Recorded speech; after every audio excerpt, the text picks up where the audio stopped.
Word পর্যায়ের বিভিন্ন word থেকে আগত বিএনপির সভাপতি, সাধারণ সম্পাদক, সাংগঠনিক সম্পাদক বিন্দু, উপস্থিত যুব দল, ছাত্র দল, শ্রমিক দল, স্বেচ্ছাসেবক দল, কৃষক দল এবং আমার সম্মুখে অত্র এলাকার মুরব্বিয়ান এবং আমার যুবক ভাইরা, আসসালামু আলাইকুম।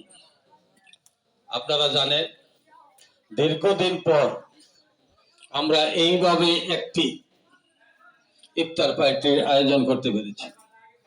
অতীতে কি এমন করে পেয়েছিলাম কোনোদিন আমরা এইভাবে ইফতার করার জন্য? আমাদের কি ছিল? আমরা আবার আজকে আসলে বিন্দাগড়ি অতীতের একটি কথা স্মরণ করতে হয় এবং আপনাদেরকে মনে করিয়ে দিতে চাই, গত 2015 সালের উপজেলা নির্বাচনের সময়